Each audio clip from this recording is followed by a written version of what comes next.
What's up, guys? Today I'm bringing you back another Q&A, so if you have any questions, post some more down below and let's begin. First question, you and I have the same leverages for benching, yet apparently it will take me 2 years to go from 275 to 315 with conjugate style training, yet I'm closing out on a 500-pound deadlift with short arms. How is that possible?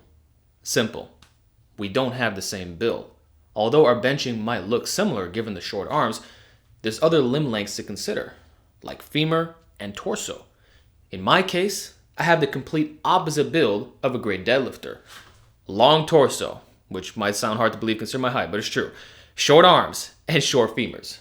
So in actuality, I'm built to bench and squat. Now, that oftentimes confuses the shit out of people because they've seen me pull elite numbers on the deadlifts on a variety of different variations, but that was 100% intentional. I did not want my quads to get too big, which always happened when I focus on squats. Hence why I ended up skipping them for years and never really pushing my potential. In a way, I sabotage my own ratio, but it's not a natural ratio. In the sense that if I were to keep the intensity the same leading up to this point, my squat would have been a far better lift, proportionally speaking. And you clearly saw that this year in me acquiring my 507 squat. Obviously, getting tree trunks was never particularly difficult. Point is, when I was benching 275, my deadlift was at 435, and it was actually very hard to get 500. I remember the first time I hit it, I was like, wow, short guys can pull heavy. And I remember sharing that with my viewers and them being impressed. But those are the super OGs. Anyone who comes across my channel now will automatically assume that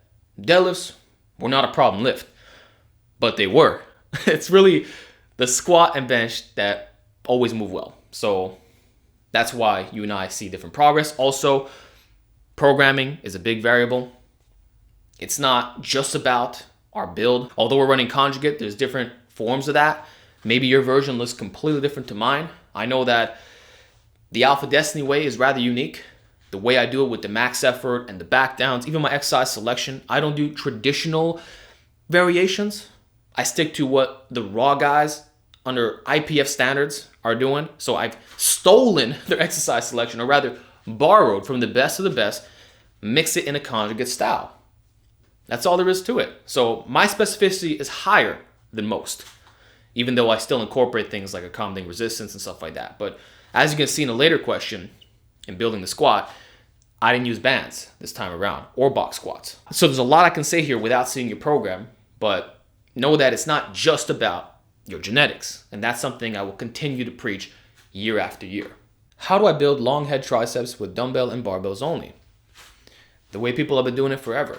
See, these newer cable movements are just superior versions in the sense that they line up best with the target tissue being the long head, therefore providing complete range of motion and reducing potential overuse. See, barbells and dumbbells are not problematic in getting massive arms, just that they might not agree with your build depending which variations you're doing. So in the case of barbell extensions, the line of force is not coming out straight through the form, including when using easy bar.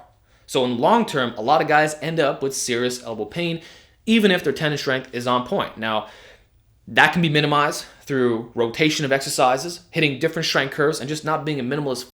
But that doesn't change the fact that it's not optimal from a biomechanics standpoint. So this is where dumbbells have that slight advantage. And it's what I'm going to personally recommend, though feel free to mix in both. So when we talk about long head, the best exercise is the double row push down or dual cable push down. How do you mimic that without cables? You really can't unless you're using bands, or the closest thing in a free weighted context would be something like an incline dumbbell kickback. As weird as that may sound, but that's going to be the go-to. But keep in mind, the strength curve is not the best on those. And it looks good on paper, but in the real world, are people using this? Are they actually growing big triceps in that approach? I would reckon no. So besides that, let us examine what is most commonly prescribed. Overhead extensions, or being the decline angle. In general, you never want to do skull crushers if the goal is long head, where you're just bringing the bar over here. You want that arm to come behind the head.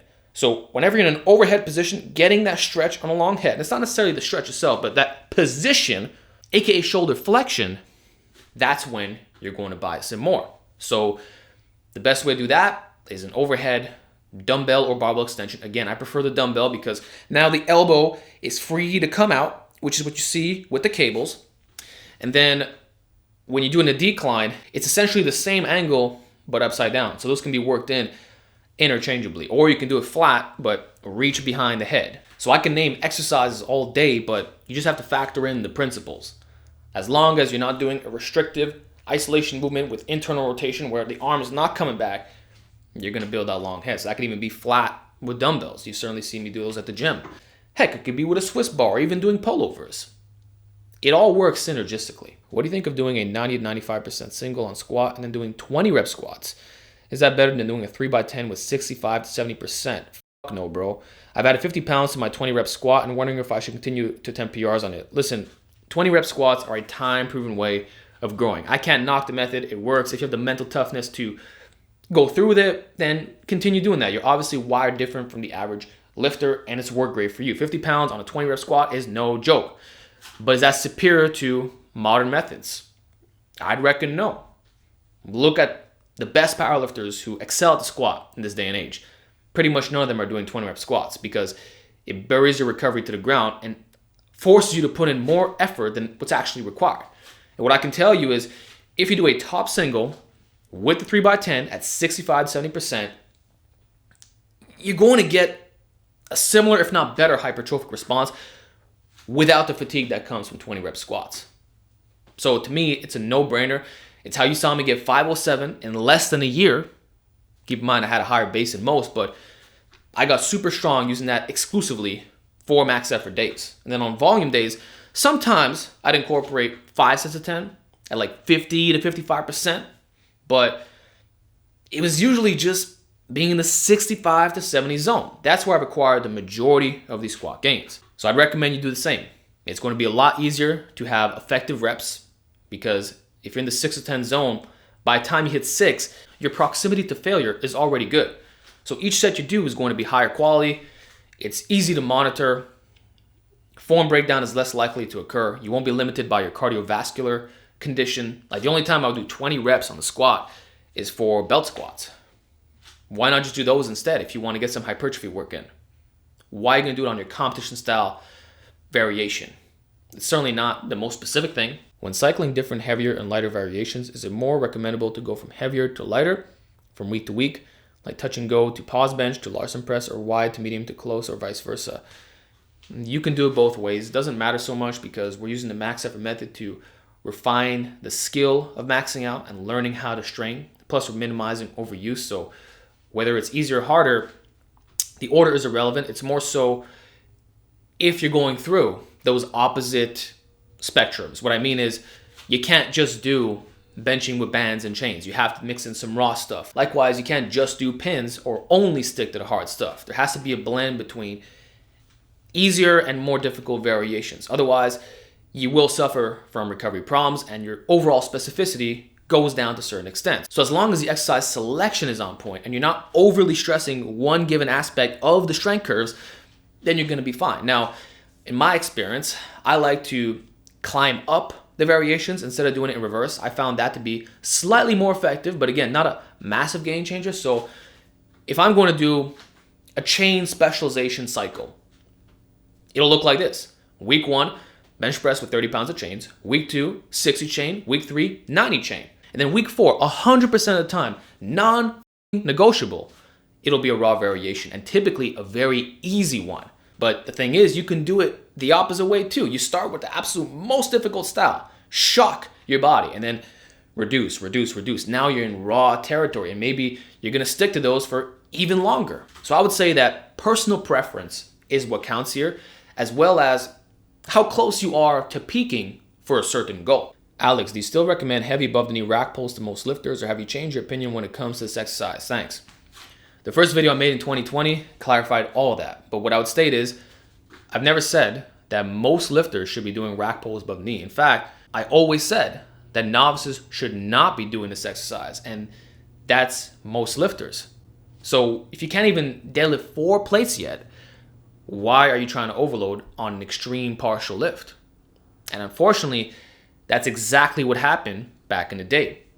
So many skinny guys were tagging me in their posts saying, hey, look at these PRs I'm getting, which led to false associations, and worst of all, people making videos about me saying that I said rack pulls above the knee will build an elite deadlift. I don't know how the they came up with that. Maybe I'm to blame in the sense that I was maxing out on it, but I always said you don't do that movement to get stronger at pulls. And I would say it over and over and over and over again. Yet nobody listened, which blew my mind, honestly. But eventually it just became a shit show. And the original intention that I shared it for was to build your traps, which for that, it absolutely worked. I can't take that back. I referenced the farmer walk example years back. You're just walking around, getting that pulling sensation. I talked about deadlifts, how those build your traps too, and mentioning how when you increase the angle such that you're more upright, you're still getting the weighted stretch. Just that now you're overloading the upper back and traps a lot more. So you're not being limited by your glutes, hamstrings, lower back. So because of what history has shown me, you're not going to see me preaching this lift, even though it was probably the best thing I ever did for my traps. And that's why I'm not going to take down those videos or my yoke playlist, because a lot of information was absolutely valid and the results speak for themselves. And those who listened to me did get bigger traps. Oh, and for anyone says, what about progressive range of motion? Yeah, I did use that and it worked great, but my starting point was 6 inches above the ground, not the above the knee version. So I would do block pulls from different heights, gradually lower it. So 6, 4, 2 off the floor, then deficit. So I always said you want to do full range, extended range of motion, and then normal. That's the strength training context, Paul Anderson style. It's not lifting the weight this much off the highest pin position. So that's my stance. Again, watch my video, the athletic yoke formula, and everything will make sense. Hey Alex, I'm creating a concurrent program and I'm considering having 2 intensity days and 1 volume day. What do you think? Is it stupid or could it work? If I manage the program correctly, the 2 intensity days would be to get stronger at the main movements and gain muscle. The volume day would be for isolation and lagging body parts. I'm mainly doing weighted calisthenics. So what are these main movements you're describing? Because I would never recommend having 2 intensity days and 1 volume day. If you're going to train 3 days a week with that kind of setup, concurrent periodization, it would be intensity, light, volume, or however you want to split it up. Reason being, it's going to beat your recovery to the ground if you double down on the max effort. And I know this from experience because I did experiment with that in 2021. It's how I got my 405 bench. But before you attempt this, know that it was twice a week. There was not an additional volume day because in that situation, it would have been impossible to recover. I can guarantee you that. So the only way I can see the setup working to any degree is if you're on drugs, have extremely good leverages for that lift, or you're talking about different main lifts. In this situation being weighted dips and weighted pull-ups. So maybe on Monday, you're gonna max out on a dip variation. Then day 2, being Tuesday, you'll max out on a weighted pull-up. In this way, the intensity is high on both days, but it's antagonistic, similar to what you would do in an upper lower. So that's perfectly fine. But if you're suggesting maybe Monday, you're going to do a max effort dip, and then Wednesday or Thursday, a max effort weighted push-up, and then on the weekend, you're gonna do a volume day. How would that even work? And when you consider the fact that when you're running this extreme system where everything is maintained throughout the yearly training cycle, workouts are split 72 hours apart. So you tell me how you're gonna do intensity, volume. You can't. It's gonna have to be 48 hours apart. Or you're gonna be on a off schedule where it's not a 7-day split per se, Monday through Sunday. You're gonna have off days, so you're gonna lack that consistency element, which could be fine if you roll that way, but it just complicates things for no reasons, while at the same time hindering your recovery.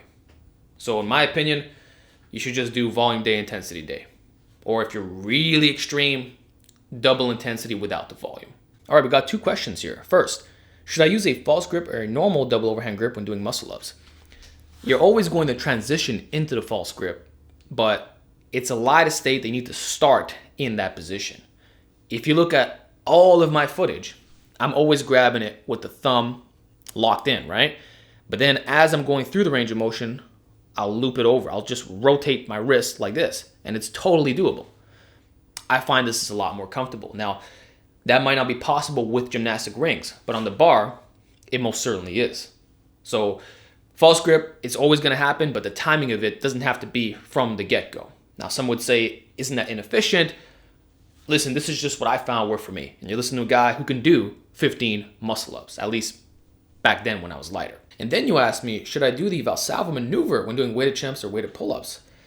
Man, that's a interesting question that I don't really know how to answer, because I essentially do the Valsalva on everything because that's how I was instructed from the very start. And, I used to follow a lot of powerlifters. Those were my gurus back in the day. So it's very difficult to unlearn that. Like if you look at all my training footage, I always got that pufferfish face going on. Even when I'm doing curls on those final reps, I'll get it in, Of course, I'll exhale the force.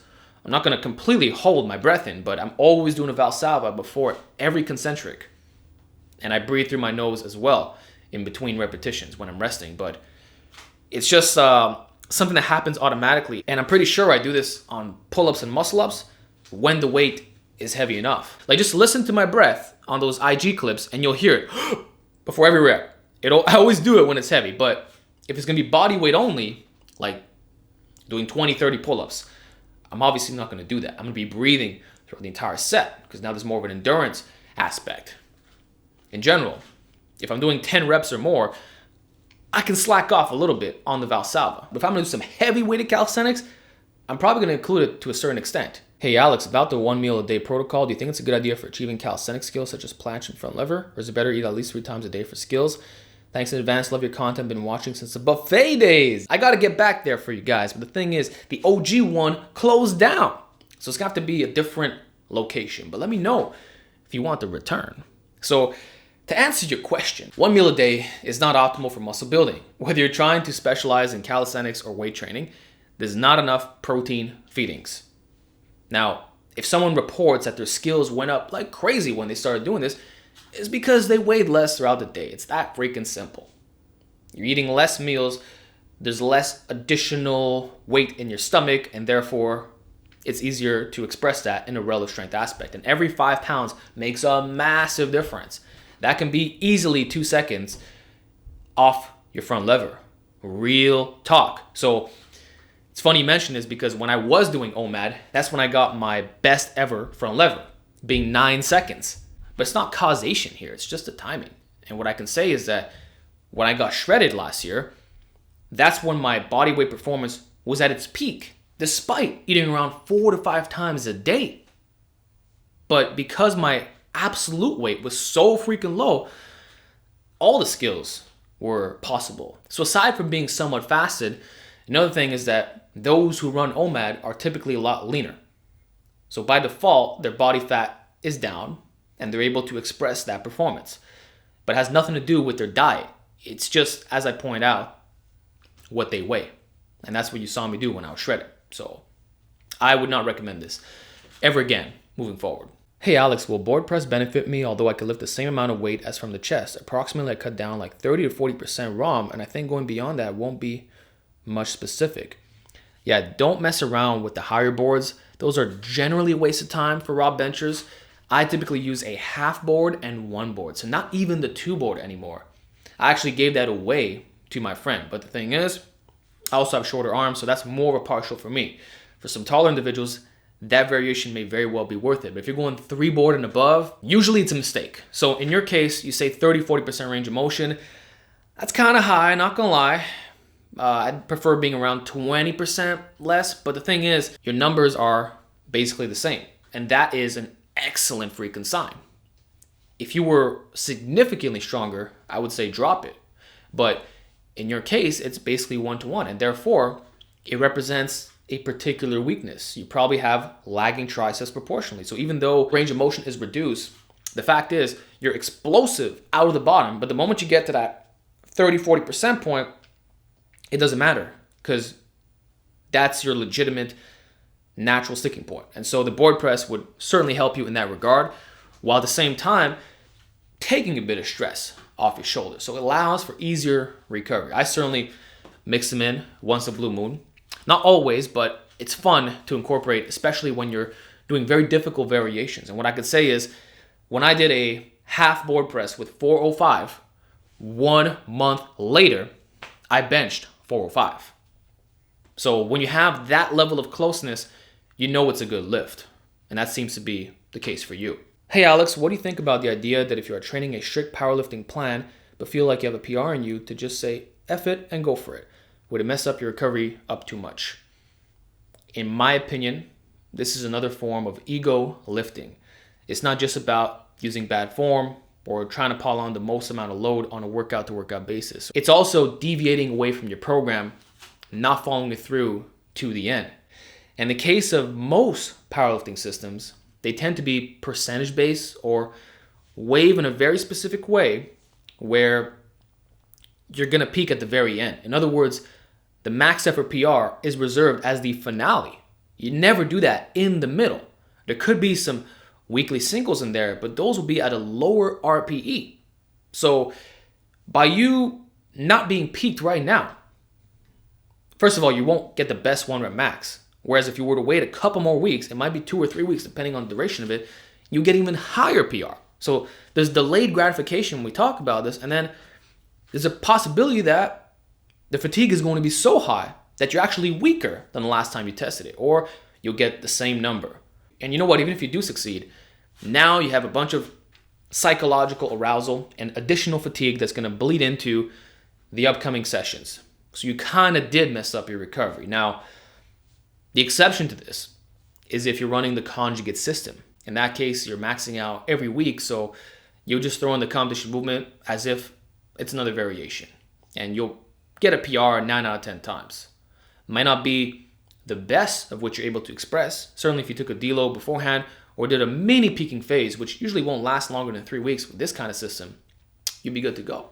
But if you're doing linear periodization, classic undulating, or doing what most powerlifters do, then what you're suggesting is a big mistake.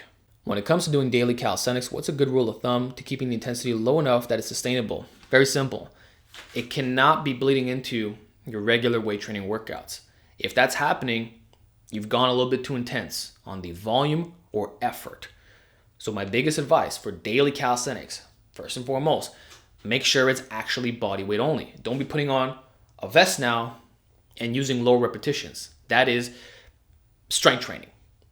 Instead, it should be more of a greasing the groove type of format, or GPP, where you can even drop down the rest intervals a bit because you're not trying to recruit the high threshold motor units in this situation. You're building conditioning, getting that movement pattern in, assisting your volume, increasing the total workload, but it doesn't bury you to the ground. So you can do a 20-minute calisthenics circuit or even a simple down workout. I used to do those a lot the day after benching. But if you're going to do a full-blown session where the sets are hard, then this is kind of resembling a modified Bulgarian light template or just high frequency in general. And maybe that's how you prefer to train, but you're going to have to modify everything in that situation. So my simple advice is to listen to your body.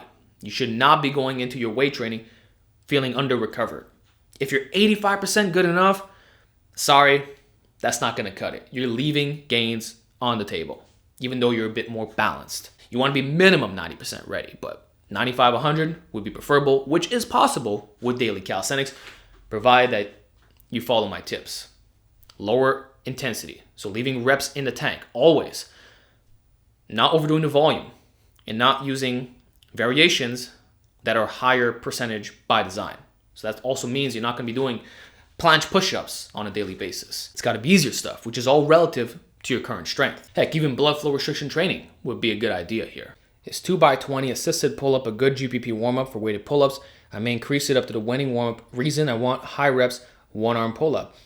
You know, that is a very interesting question, and I think it is valid in a calisthenics context because you're trying to excel at weighted calisthenics and one-arm pull-ups, and you want your elbows, your back, everything to be primed up while probably getting more out of less weight. Because you're getting the same movement pattern down, which is in fact a little bit different from a lat pull down, I'd say this is very specific for calisthenics athletes. Now, I'd also state though that band lat pull downs will also warm you up nicely.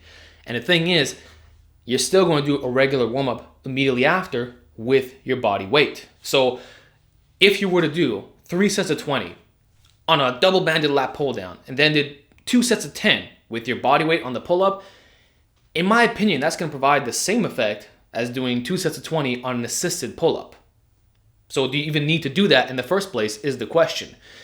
On paper, in terms of building work capacity, pre-exhausting, all that, sure, it's fine. But we need to be questioning the idea of warming up this much in the first place. So feel free to experiment. I have no doubt it's going to work very well. I just don't see it being superior to more traditional forms of warming up on pull-ups. Hey Alex, I was wondering if you use any form of accommodating resistance on your weight of 507 squat. Lately I've been thinking of adding band tension to my SSB just to switch things up. So if you check out my Instagram, Alex Leonidas Official, you will see most of the max effort lifts, which I've also shared in B-roll footage. To answer your question, yes, I use a lot of accommodating resistance, specifically chain tension. 0 bands, 0 box squats. I ran conjugate in my own way, and 9 out of 10 times, it was either 30 pounds of chains or 60 pounds. I used 90, maybe 3 times throughout this entire journey. So I'm not even gonna recommend that variation, but the lower tensions, absolutely. To the point where I even did it for back down sets. And that's something I actually would not advise because it can lead to lower back overuse. This is something I was starting to experience because I would do the max effort with the chains and then immediately do back downs with those same chains. And I found if you kept it between 60 and 90 chain, your back would cramp up like crazy, like your spinal erectors would become the limiting factor. So, of course, I never got hurt doing this, but I realized that for volume, it needs to be dialed back considerably. I would pretty much only recommend that with 30 pounds of chains if you're doing sets of 10, okay? But for the max effort, yeah, this is conjugate, bro. I did raw and chain. So the 30 and 60, I've done that on low bar squats, regular SSB, and reverse. Just off that, we have a bunch of variations that could be milked for a long period of time. Only thing I didn't use the accommodating resistance for were deadlifts. That was raw all the way. But for my squatting and actually even good mornings, I did. And it worked freaking beautifully. All right, final question of the week. Bit of a more personal question for you. Do you play any team sports like beer league hockey or pickup basketball? No, I do not. And you will never, ever see me doing that because I'm not a team player.